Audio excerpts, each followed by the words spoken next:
Hello అండి. నా పేరు లక్ష్మి. నవల పేరు జీవన తరంగాలు. రచన ఎద్దనపూడి సులోచన రాణి గారు. జీవన తరంగాలు 16వ భాగం. విజయ్ తన స్టడీ రూమ్లో కూర్చొని రేపు వాదించాల్సిన కేసు కాగితాలు చూసుకుంటూ ముఖ్యమైన పాయింట్లు నోట్ చేసుకుంటున్నాడు. తండ్రి కొడుకుల మధ్య జరుగుతున్న ఆ కేసు చాలా క్లిష్టమైనది. అవతలి వైపు లాయరు ఉద్దండు చాలా పేరు మోసినవాడు. ఈ కేసు కనుక గెలిచినట్టయితే కేసును బట్టి కాకపోయినా అవతల పేరుగల ప్లీడర్ని ఓడించిన ఘనత దక్కుతుంది. విజయ్ చాలా సీరియస్గా పూర్తి ఏకాగ్రతతో ఫైల్ చూస్తున్నాడు. అంతలో బయట అడుగుల శబ్దం వినిపించింది. విజయ్ తిరిగి చూడలేదు. అడుగుల ధ్వనిని బట్టి అనంత్ అని తెలుస్తూనే ఉంది. దగ్గరగా వేసి ఉన్న తలుపుల్ని ఒక్క ఊపుతో బార్లా తీసి పిలిచాడు విజయ్ అని. ఎస్, ఒక్కసారి ఆ ఫైల్లోంచి ఇటు తిరుగు. నిన్నో ప్రశ్న అడగాలి. వినిపిస్తోంది, చెప్పు. అనంత్ చెప్పలేదు. విజయ్ ఫైల్ చూస్తూనే రివాల్వింగ్ చైర్లో గిర్రున అనంత్కి అభిముఖంగా తిరిగాడు. ఎస్, చప్పున చెప్పమన్నట్లు ఉంది అతని స్వరం. నిన్న నాకంత నచ్చచెప్పి ఆ హోటల్లో నువ్వలా రోజాని ఇరికించటంలో నీ ఉద్దేశం? విజయ్ ఫైల్లోంచి తలెత్తి చూశాడు. నీకు సిగ్గనిపించలేదు? రోషంగా అడిగారు అనంత్. విజయ్ కనుబొమలు పైకి లేచాయి. ఆడపిల్లని అయినా చూడకుండా అంత అవమానం చేస్తావా?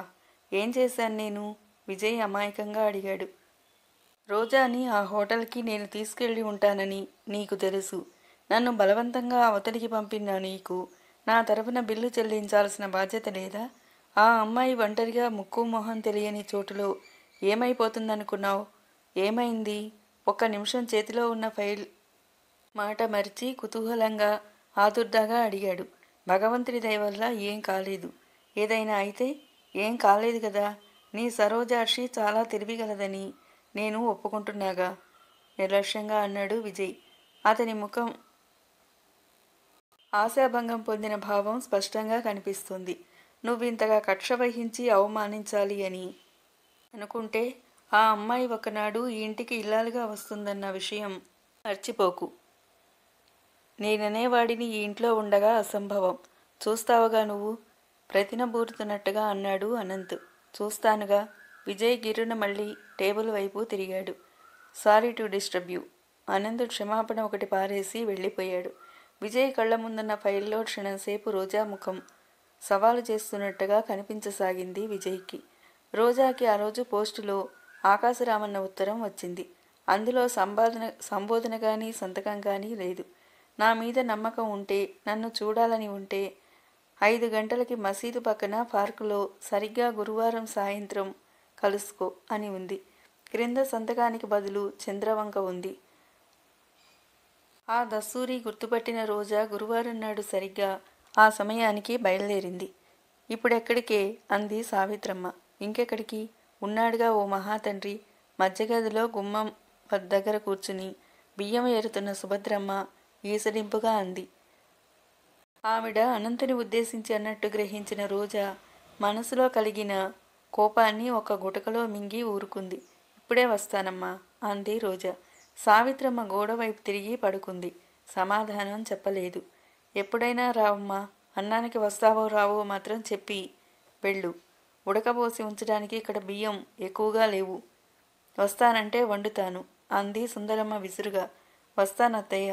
రోజా బయటికి వెళ్ళింది. ఈడొచ్చిన పిల్ల, ఆ తిరగటం, ఆ లక్షణం జన్మలో పెళ్ళవుతుందా? సుందరమ్మ బుగ్గలు నొక్కుకుంది. వెళ్ళబోతున్న రోజా వెనక్కి తిరిగింది. శాంతంగా జవాబిచ్చింది. పోన్లే అత్తయ్య, ఇప్పుడు మీరెవరూ నాకు పెళ్లి చేయడానికి సిద్ధంగా కూర్చోలేదుగా. నా తిరుగుడు మూలంగా తిరిగిపోయిన సంబంధాలేవీ లేవుగా. నువ్వు నాకో మొగుడిని తెచ్చే రోజున అలాగే నువ్వు చెప్పినట్టే అన్నీ మానేసి ఇంట్లో కూర్చుంటాను అనేసి వెళ్ళిపోయింది.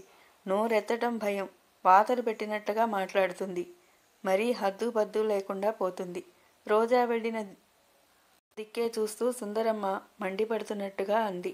మసీదు పక్కన ఉన్న పిల్లల పార్కు రోజా వాళ్ళున్న ఇంటికి చాలా దూరం. రోజా వెళ్ళేసరికి సాయంత్రం నీరెండగా మారిపోయింది. పార్కులో పిల్లలు గుంపులు గుంపులుగా చాలామంది రకరకాలుగా ఆడుకుంటున్నారు. ఊరికందరికీ పిల్లల కోసం ప్రత్యేకంగా కట్టిన పార్కు మధ్యగా జవహర్లాల్ విగ్రహం ఉంది. కొంతమంది పిల్లలు నెహ్రూ అంటూ దాని చుట్టూ చేతులు కట్టుకుని తిరుగుతున్నారు. మరి కొంతమంది జారుడు బండ మీద జారుతున్నారు. ఇంకా కొంతమంది ఉయ్యాలలూగుతున్నారు. పార్క్ అంతా సందడిగా కోలాహలంగా ఉంది. పార్కులో పిల్లల్ని వెంటబెట్టుకు వచ్చిన పెద్దవాళ్ళు పచ్చికలో కూర్చుని పిల్లల్ని చూస్తున్నారు. కొంతమంది తమ పిల్లలకి నేర్పడానికి ప్రయత్నిస్తున్నారు. పార్కులో అక్కడక్కడా పెంచిన మొక్కలు పూలు విరగబూసి ఉన్నాయి. రోజాకి ఆ పూలు, ఆ పిల్లలు ఒకలాగే కళకళలాడుతూ స్వచ్ఛంగా అమాయకంగా కనిపించారు. రోజా వెనుక నుంచి పిలుపు వినిపించటంతో రోజా ఉలిక్కిపడి తిరిగి చూసింది. ఎదురుగా అచ్చు ముస్లింలా ఉన్న దుస్తులతో, తల మీద టోపీతో, ముఖానికి గంతల్లా ఉన్న నల్ల కళ్ళద్దాలతో ఎవరో నిలబడి చూస్తున్నారు. ఏమిటలా చూస్తున్నావు? నేనే. ఇక్కడ కళ్ళజోడు తీయడానికి వీల్లేదు. ఆ కంఠస్వరం, ఆ చిరునవ్వు చంద్రానిదే. కానీ రోజా గుర్తుపట్టలేనంత మారుగా వేరుగా ఉంది అతని రూపం. కొద్దిసేపు అలా కూర్చుందన్రా చంద్రం దారితీస్తూ అన్నాడు. రోజా అనుసరించింది. ఇద్దరూ వెళ్ళి జనసందడి బాగా తక్కువగా ఉన్న చోట సిమెంటు బెంచి మీద కూర్చున్నారు. ఎన్నాళ్ళీ అజ్ఞాతవాసం? అంది రోజా. బ్రతికి ఉన్నన్నాళ్ళు నవ్వాడు చంద్రం. నవ్వుగా ఉందా నీకు? నవ్వుతూ బ్రతకడం నేర్చుకుంటున్నానే రోజా. అవును, నువ్వు నవ్వుతున్నావు, నన్ను అమ్మని ఏడిపించి. అవునా? చంద్రం ముఖంలో నవ్వు మాయమైంది. బతిమాలుతున్నట్టుగా అన్నాడు. ఈ ఉన్న కొద్దిసేపట్లో నాతో పోట్లాడికే రోజా. నా మనసుని నొప్పించే మాటలు ఏవీ అనకు. రోజా మనసు మెత్తబడింది. నువ్వు అసలు ఎక్కడుంటున్నావు? చెప్పకూడదు. అవన్నీ టాప్ సీక్రెట్స్. నాకు కూడా చెప్పకూడదా? నేనెవరికీ చెప్పను కదా. మాకు మేమే బిగ్గరగా అనుకోకూడదు. అంత రహస్యం. ఇద్దరి మధ్య నిశ్శబ్దం ఏర్పడింది. ఆ నిశ్శబ్దాన్ని చీలుస్తూ అంది రోజా. అమ్మ నిన్ను చూడాలని ఎంత తప్పించిపోతుందో తెలుసా? ఈసారి అమ్మను కూడా నీతో తీసుకురా. నువ్వు ఈసారి ఇంటికి వస్తే ఏమవుతుంది? రాను, రాలేను. నేను ఇంటికి రావాలంటే మీరు ఆ ఇల్లు మారి నేను చెప్పిన చోట ఇల్లు తీసుకోవాలి. రోజా భయంగా తమ్ముడి చెయ్యి పట్టుకుంది. బతిమాలుతున్నట్టుగా అంది. చందు, నీ మాటలు వింటుంటే నాకేదో భయంగా ఉంది. నువ్వేదో వెళ్ళకూడని మార్గంలో వెడుతున్నట్టుగా అనిపిస్తుంది. నా మాట విని పోలీసులకి పట్టుబడిపో. అది కలలో కూడా జరగదు, సాధ్యం కాదు. దుర్భేద్యమైన వాళ్లతో ఎక్కడున్నా జీవితం ఒక్కటేనే రోజా. తెగింపు, ధైర్యం ఉండాలే కానీ ఈ ప్రపంచంలో మనిషి వెళ్ళకూడని మార్గం అంటూ లేదు. అయినా ఒకసారి దొంగగా ముద్రపడిపోయి వెలివేయించుకున్న నాకు తిరిగి మళ్ళీ ఆ సంఘంలోకి రావటం, ఆ ముద్ర చెరగడం చాలా కష్టం. మన వాళ్ళకి అవమానించి వెలివేసినంత తేలికగా క్షమించి దగ్గరికి తీసుకోవడం రాదు. ఆ సంగతి నాకు తెలుసు. ఒకరితో మనకి పనేంటి? నువ్వు, అమ్మ, నేను కలిసి ఉందాం. ఎలా? పస్తులతోనా? అప్పులతోనా? వద్దు. నాకిది బాగుంది. కష్టపడి మిమ్మల్ని సుఖపెట్టగలననే విశ్వాసం నాకు లభించింది. రోజా నిట్టూర్పు విడిచింది. చంద్రాన్ని చూశాననే ఆనందం ఏకోసానా కనిపించటం లేదు. వాడేదో అయిపోతున్నాడు. ముఖ్యంగా తమ నుంచి దూరంగా జరిగిపోతున్నాడు. ఇద్దరూ అక్కా తమ్ముడిలా ఇదివరలా చెయ్యి చెయ్యి పట్టుకుని నవ్వుతూ తుళ్ళుతూ తిరిగే భాగ్యం తమకిక లేదు. అర్థం కాని భయం, ఊహకందని అనుమానం రోజా గుండెల్లో పెరగసాగింది. చంద్రం జేబులోంచి డబ్బు తీసి రోజా చేతికి అందిస్తూ, ప్రస్తుతానికి ఇది తీసుకొని దగ్గర ఉంచుకో. అమ్మకి కావలసినవన్నీ చూడు. నీకేం కావాలో కొనుక్కో. రోజా, ఇక నుంచి అమ్మకి కొడుకైనా కూతురైనా నువ్వే. రోజా కళ్ళల్లో గిర్రున నీళ్లు తిరిగాయి. డబ్బు అందిస్తున్న చంద్రం చేతిని విసురుగా అవతలికి తోసిపారేసింది. ముఖం తిప్పుకొని ఎటో చూడసాగింది. రోజా, ఉన్న కొద్దిసేపు నాతో పోట్లాడవద్దని ఇందాకే చెప్పింది. మొదట నీకు ఆ డబ్బు ఎక్కడిదో చెప్పు. ఎక్కడిదేమిటి? నా కష్టార్జితం. నేను రాత్రనక పగలనక భయం లేకుండా వెరపు చూపించకుండా శ్రమించిన దానికి నాకు దక్కిన ప్రతిఫలం. శ్రమ, మాలావు గొప్ప శ్రమ. చెప్పడానికి నీకు సిగ్గనిపించటం లేదు? ఒకళ్ళని దోచుకుని తినే శ్రమేగా నీది. ఈ డబ్బు ఎవరి కష్టమో, ఎవరి కన్నీళ్ళో, ఎవరి ఉసురో. రోజా, శ్రమపడు. నీ కోసం, నీ సుఖం కోసం ఎంతైనా శ్రమపడు. ఏదైనా చేసుకో. అమ్మకి నాకు మాత్రం ఈ పాపిష్టి డబ్బుతో నయా పైసా కూడా వద్దు. అంతకంటే ఇలా ఒకరి ఉసురు తిని కడుపు నింపుకునే కంటే పస్తులతో మాడి చావటం మాకిష్టం. రోజా, ప్లీజ్. చందు రోజా చెయ్యి పట్టుకున్నాడు. చెయ్యి విదిలించుకుంటూ ఆవేశంగా రోషంగా అంది. ఆఖరిసారిగా అడుగుతున్నాను. నా మీద, అమ్మ మీద నీకేమాత్రం ఆపేక్ష ఉన్నా నువ్వు నాతో పాటు పోలీసులకి పట్టుపడిపో. జరిగిందంతా చెబితే, మన కుటుంబ పరిస్థితులు వివరిస్తే ఎవరైనా కనికరిస్తారు. చంద్రం పళ్ళబిగున అన్నాడు. నీ మొహం. నీకు ప్రపంచం తెలీదు. ఏం చెప్పినా అర్థం కాదు.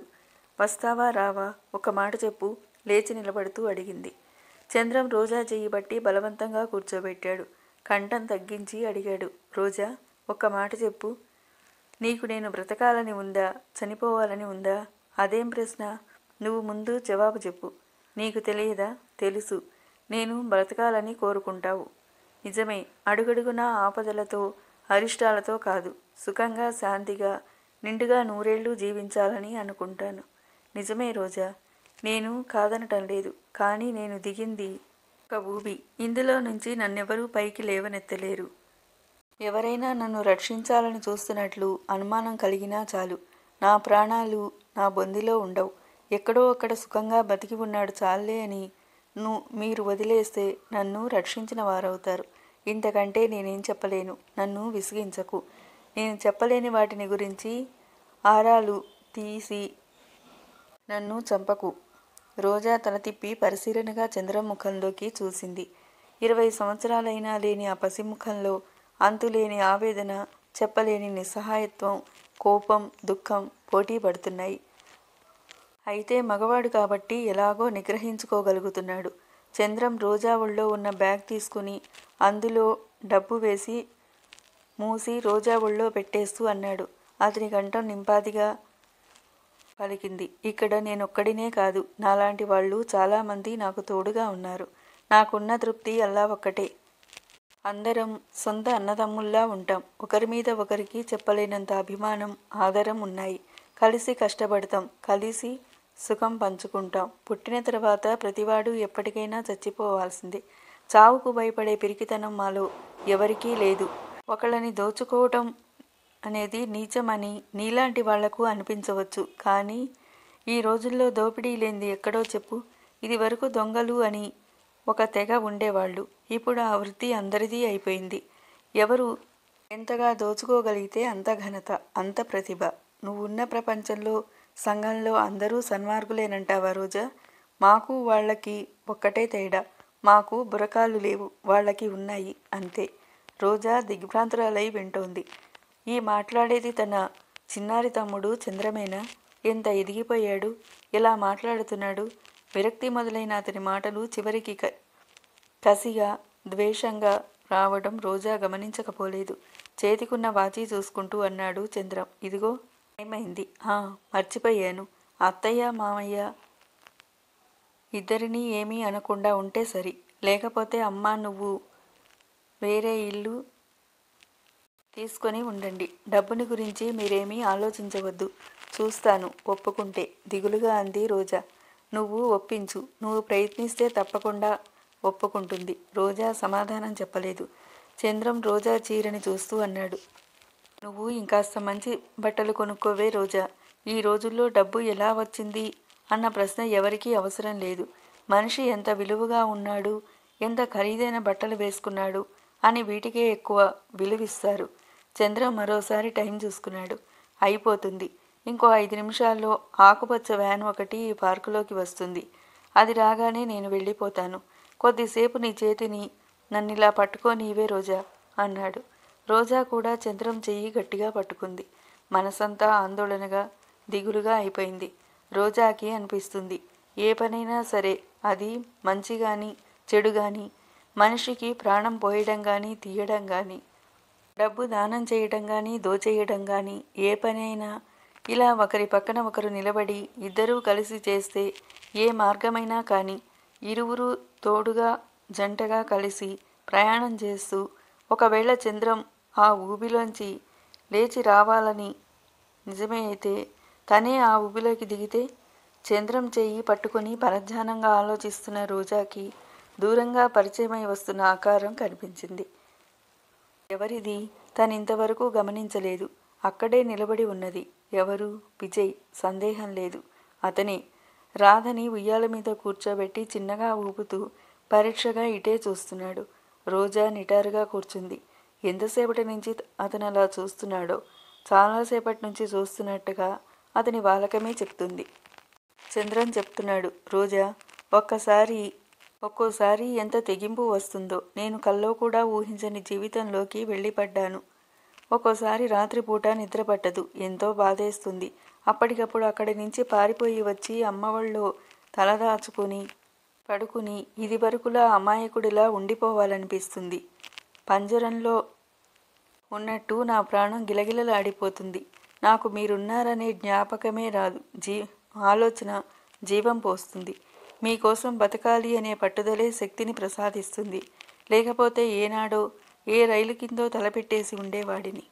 చంద్రం కంఠం, అతను ఆ మాటలు పలికే తీరు, ఆ కంఠంలో గూడు కట్టుకున్న దైన్యం, నిస్పృహ, వేదన ఇవన్నీ కలిసి రోజా క్షణంసేపు విజయ్ సంగతి మర్చిపోయి వెర్రిగా చంద్రం వైపు చూసేలా చేశాయి. చందు, నీకు మేము, మాకు నీవు ఉన్నాం అనే సంగతి కల్లో కూడా మర్చిపోవద్దు నువ్వు అంటూ హెచ్చరించింది. దూరం నుంచి కారు హారన్ వినిపించింది. చంద్రం చటుక్కున తల తిప్పి చూశాడు. ఆకుపచ్చ రంగు కారు ఇటే వస్తుంది. చంద్రం రోజా చెయ్యి గట్టిగా నొక్కి లేనట్టుగా వదిలేశాడు. లేచి నిలబడుతూ గబగబా చెప్పాడు. రోజా, ఎప్పుడో ఒకప్పుడు ఇలాగే కనిపిస్తాను. ప్రతిసారి ఉత్తరం రాయటం కుదరదు. ఎలాగో ఒకలాగా అందిస్తాను. నేను రమ్మన్న చోటికి నువ్వు వచ్చేయి. నువ్వు రాలేదంటే నేను చాలా బాధపడతాను. అమ్మకు చెప్పు, నేను చాలా సుఖంగా సంతోషంగా ఉన్నానని. ఇవేమీ చెప్పవుగా? ఏది ఒట్టు వేయి, చెయ్యి జాస్తూ అన్నాడు.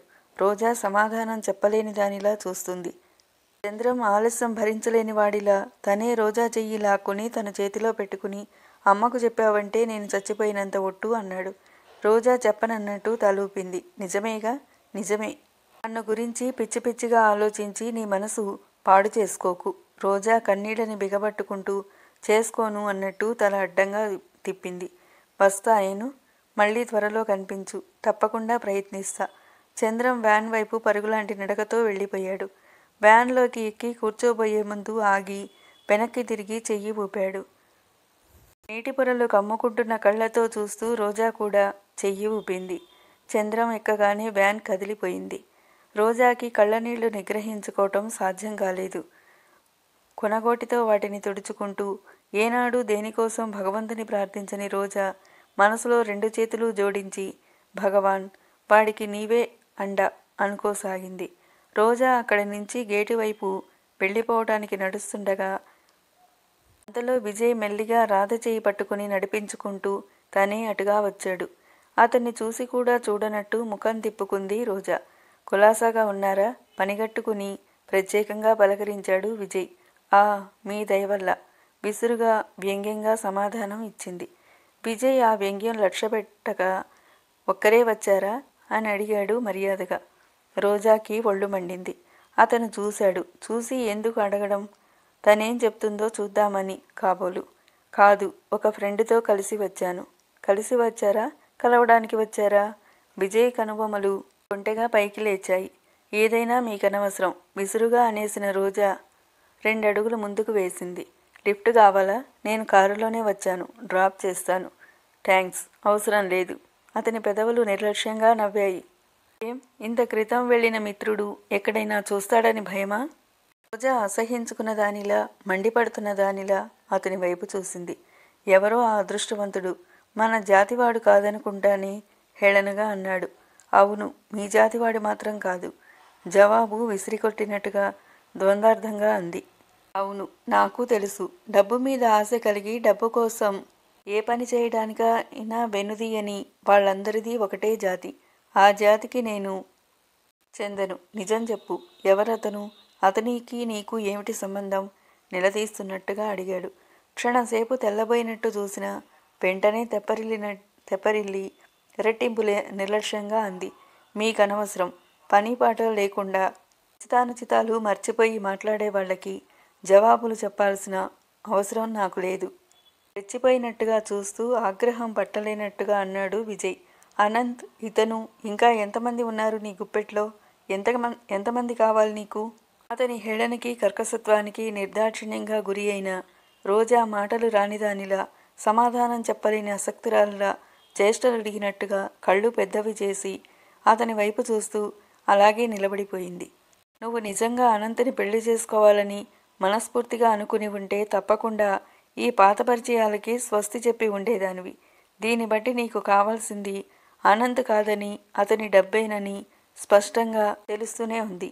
ఈ పచ్చి నిజం ఆ మూర్ఖుడి తలకి ఎలా ఎక్కించాలో నాకు అర్థం కావటం లేదు. మరోసారి ఆఖరిసారిగా అడుగుతున్నాను. నీ నుంచి అనంత్ విడుదల చేయడానికి ప్రతిఫలంగా నువ్వేం కోరుతావో చెప్పు. నువ్వేది చెప్పినా మారు మాట్లాడకుండా ఇవ్వడానికి నేను సిద్ధంగా ఉన్నాను. ఏదైనా ఇస్తారా? విజయ్కి ఆ క్షణంలో రోజా అసంభవమైనది, అవమానం జరిగేదేదో కోరుకుంటుందనిపించింది. డబ్బుకి పరిమితమైనది ఏదైనా సరే, ఎంతైనా సరే. రోజా అతని వైపు తిరిగింది. సూటిగా అతని ముఖంలోకి చూసింది. క్రోధాగ్నితో తళతళలాడుతున్న కళ్ళతో క్షణం క్రితం తనకి కలిగిన అవమానాన్ని, వ్యంగ్యాన్ని అతని ముఖాన విసిరికొడుతున్నట్టుగా అంది. అసలు మీకింత శ్రమ దేనికి? మీకానాడే చెప్పానుగా, నాకు కావాల్సింది అనంత స్నేహం గాని మీరిచ్చే డబ్బు కాదని. ఈ నిజం మీ తలకి ఎలా ఎక్కించాలో నాకు తెలియటం లేదు. ఇంకెన్నిసార్లు అడుగుతారు? ఒకసారి చెబితే వినే గ్రహింపు లేని లాయరు. ఏం లాయరు మీరు? ఆఖరిసారిగా చెప్తున్నాను. ఇంకెన్నిసార్లు అడిగినా మీకు జవాబు ఇదే. అనంతతో నా పరిచయాన్ని మీరు కాదు, దేవుడు కూడా తెంచలేడు. మీకు చేతనైతే, మీరు సమర్థులైతే మీ తమ్ముడి మనసు నా నుంచి మళ్లించుకోండి. అంతేకాని పదే పదే నా వెంటపడి నా వెనుక తిరగవద్దు. నన్ను విసిగించొద్దు. ఇంకోసారి ఇలా నా వెంట వచ్చి నన్ను పలకరించాలని చూస్తే రోడ్డు సైడ్ రోమియోగా చెప్పి న్యూసెన్స్ కేసు కింద పోలీస్ రిపోర్టు ఇస్తాను. మీకు ఏమాత్రం బుద్ధి ఉన్నా, వివేకం ఉన్నా ఆ అవమానం నా నుంచి పొందకుండా జాగ్రత్త పడండి. తెలివితేటలు మీ ఒక్కరికే కాదు, అందరికీ ఉన్నాయి.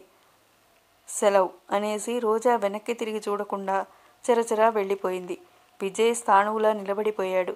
ఆయన్ని ఇంత సూటిగా, ఇంత నిర్మోహమాటంగా, ఇంత మొహం మీద కొట్టినట్టు మాట్లాడిన వాళ్ళు ఇంతవరకు ఎవరూ లేరు. మీకు చేతనైతే మీ తమ్ముడి మనసు నా నుండి మళ్లించుకోండి. రోజా మాటలు అతని చెవుల్లో గింగురుమన్నాయి. ఎంత ధైర్యం, ఏం పొగరు! అనంత్ రాసిన ఉత్తరాలు చేతిలో ఉన్నాయనేగా, వాడి జుట్టు తన గుప్పెట్లో ఉందిలే అనే అహంకారమేగా. విజయ్ కళ్ళు గోళాల్లా ప్రజ్వరిల్లాయి. అనంత గురించి కాకపోయినా ఈరోజు తనకు జరిగిన ఈ అవమానానికైనా ఆ అమ్మాయి మీద ప్రతీకారం తీర్చుకోవాలి. ఆ అహంకారాన్ని అణచాలి. రోజా ఈరోజు దుస్సాహసంతో కన్ను మిన్ను కానకుండా అకారణంగా అతని అభిమానాన్ని దెబ్బకొట్టి వెళ్ళింది. సున్నితము, అభిమానపూరితము అయిన అతని మనసు గాయపరిచింది. ఇంతకు 1000 రెట్లు రోజాని తను గాయపరచాలి. అప్పుడు గాని ఈ అవమానాగ్ని చల్లారదు. అప్పుడు గాని మనసుకి శాంతి లభించదు. ఆగ్రహావేశాలతో నిలువునా వణికిపోయిన విజయ్ రోజా పట్ల పగబట్టిన తాచులా అయ్యాడు. తరువాయి